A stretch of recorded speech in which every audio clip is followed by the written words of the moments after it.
ఒక 10 నిమిషాలు నిర్మలా మాట నోట్లో పెట్టుకునే వాడిస్తాడా పోతుందమ్మా.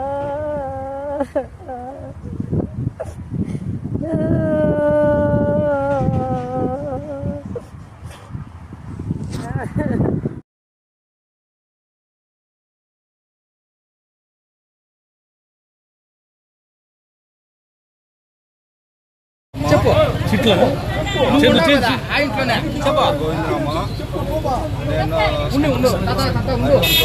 మాది అంగడి ఉంది బంగారు షాపు. నా దగ్గర గోల్డ్ ఎక్కువ పోయినాడు, 760 గ్రాములు ఎక్కువ పోయినాడు. ఏం చెప్పినాడంటే అందులో కస్టమర్ ఉంటాడు, అమ్మేసి నీకు డబ్బులు ఇస్తాను, సాయంత్రం వచ్చి ఇస్తాను చెప్పినాడు. అట్లా వరకు చేసి 1 నెల గడిచిపోయింది, 2 నెలలు గడిచిపోయింది, ఇప్పుడు 9 నెలలు గడిచిపోయింది. కానీ నాకు రూపాయి రాలేదు. మధ్యాహ్నం రా, సాయంత్రం రా, అట్లా రోజు తిప్పించేట పని పెట్టినాడు. కానీ నేను నా తమ్ముడు ఇద్దరు వచ్చి సాల్ అయిపోయినాము. సాల్ అయిపోయింది, రూపాయి ఇవ్వలేదు నాకే. కానీ మేము ఆయనకి వడ్డీకి ఇవ్వలేదు. 760 గ్రాములు బంగారు ఇచ్చినాను. నాకు ఇప్పుడు వరకు రిటర్న్ కాలంలో చేరలేదు. దానికే మాకే కోర్టుతో నాకేమో ఏం జరగాల ఇది వచ్చి చాలా ఫ్రాడ్. అంతా ఫ్రాడ్ ఎవరు చేయలేదు, ఇంకా పనులు ఎవరు చేయడు. కానీ ఇట్లా ఫ్రాడ్ చేస్తే ఆయనకి నేమ్ చేయండి, అందరూ న్యాయం చేయాలి కోరుతా ఉన్నాం. నీకెన్ని లక్షలు? నాకు 10 లక్షలు. మా ఎత్త 20 లక్షలు. ఆ అమ్మకి ప్రాణంలో 3 రోజులు ఇంకా తిండి తినకుండా చచ్చిపోయింది కట్ట మీద పడి. ఏం చేసేది వాళ్ళకి ఇంకేం ఇట్లా సంపాదించేది కానీ లేదు. ఇంత నమ్మకం పెట్టుకొని ఇట్లా ముంచుతాడు అనుకోలేదు. భగవంతుడి మీద భారం వేసింటాం. ఫస్ట్ ఎందుకైనా మంచిది, మీరు ఎవరెవరు ఉన్నారమ్మా వాళ్ళు పోయేసిన పోలీస్ స్టేషన్లో కంప్లైంట్ ఇవ్వండి. కంప్లైంట్ ఇచ్చి మీ అమౌంట్ ఎంతో ఇస్తే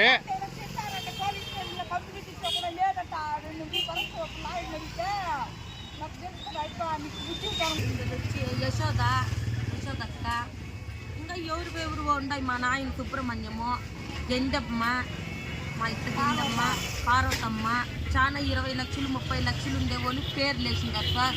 ఇంకా 5 లక్షలు 10 లక్షలు ఉండేవాళ్ళు కానీ పేర్లు లేవు. మాకేం కర్మొచ్చుడే నగలు కానీ కమ్మలంతా డూప్లికేట్ వేసుకొని అంతా బ్యాంకులో నమ్మకం అని మా డాడీ చెప్పింది. తాలిబొట్టు కూడా పెట్టుకోలేదా?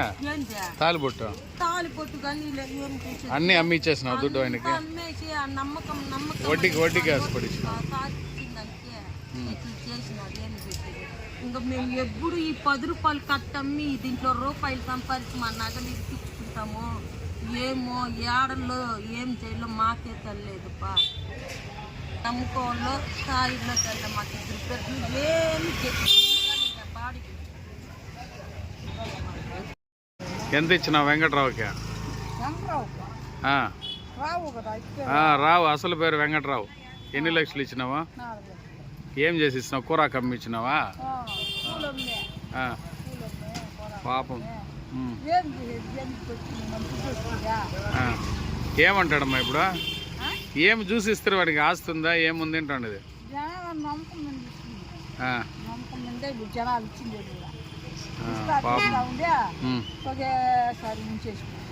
పాపం మీరాగా అప్పటికప్పటికి తట్లో కూరాకు పూలు అమ్మే వాళ్ళు డబ్బు కూడా తినేసినాయంటే ఆ మనిషి ఎంత విశ్వాసఘాతకుడుగా ఉంటాడు.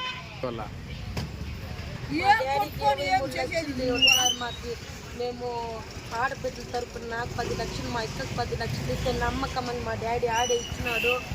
ఎప్పుడు ఇది కొత్తిమీర అమ్మి సంపాదించేదో తెలియలే. చచ్చిపోల్లో బట్టల్లో కానీ తెలియదు. మీ ఇంట్లో తెలియదమ్మా నువ్వు ఇచ్చిందే? నీకెంత ఇవ్వాలి బాబు? 23 లక్షలు. ఓరిని మనిషి ఎట్లా 23 లక్షలు ల్యాండ్ తెచ్చిస్తున్నావా? కూరాకమ్మేనా? కూర కొత్తిమీర అన్నీ ఏదో నమ్మకంగా ఇచ్చినాను. అది ఇంకా చేస్తాను అనుకోలేదు. ఎన్నేళ్ళు అయింది ఇచ్చి? ఎన్నేళ్ళు అయింది? 8 సంవత్సరాలు అయిందా? 5 సంవత్సరాలు. మరి ఏం చేశారు? పోలీస్ స్టేషన్లో కంప్లైంట్ ఇచ్చారా? ఇవ్వలేదు. ఫస్ట్ ఆ పని చేయండి. సుబ్రహ్మణ్యం నీకే 23 లక్షలు. లలిత నీకు 4 లక్షలు. నీకెన్ని లక్షలు? నాకు 10 లక్షలు. మా ఎత్త 20 లక్షలు. ఆ అమ్మకి ప్రాణంలో 3 రోజులు ఇంకా తిండి తినకుండా చచ్చిపోయింది కట్ట మీద పడి. అయ్యయ్యో. ఏం చేసేది వాళ్ళకి ఇంకేం ఇట్లా సంపాదించేది కానీ లేదు. ఇంత నమ్మకం పెట్టుకొని ఇట్లా ముంచుతాడు అనుకోలేదు. భగవంతుడి మీద భారం వేసింటాం అయిపోయి చూసుకుంటాం. ఫస్ట్ ఎందుకైనా మంచిది, మీరు ఎవరెవరు ఉన్నారమ్మా వాళ్ళు పోయేసిన పోలీస్ స్టేషన్లో కంప్లైంట్ ఇవ్వండి. కంప్లైంట్ ఇచ్చి మీ అమౌంట్ ఎంతో ఇస్తే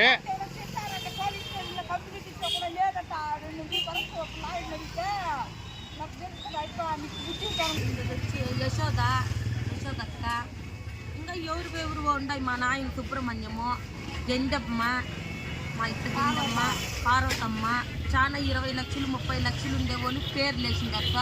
ఇంకా 5 లక్షలు 10 లక్షలు ఉండేవాళ్ళు కానీ పేర్లు లేవు. మాకేం కర్మలు చూడే నగలు కానీ కమ్మలంతా డూప్లికేట్ వేసుకొని అంతా బ్యాంకులో నమ్మకం అని మా డాడీ చెప్పింది. తాలిబొట్టు కూడా పెట్టుకోలేదా? ఏంటి తాలిబొట్టు కానీ అన్ని అమ్మి ఇచ్చేసినావు దుడ్డు ఆయనకి. అమ్మేసి ఆ నమ్మకం వడ్డీకి ఆశపడిచ్చిన సాధించిందంటే ఇట్లా చేసినాడు. ఏం పెట్టేది ఇంకా మేము ఎప్పుడు ఈ 10 రూపాయలు కట్టమ్మి దీంట్లో రూపాయలు సంపాదించి మా నగలు ఇచ్చుకుంటాము. ఏమో ఏడల్లో ఏం చేయాలో మాకే తెలియదుపా. నమ్ముకోవాలో స్థాయిలో తెల్ల మాకు ఇద్దరు పేరు ఏమి బాడీ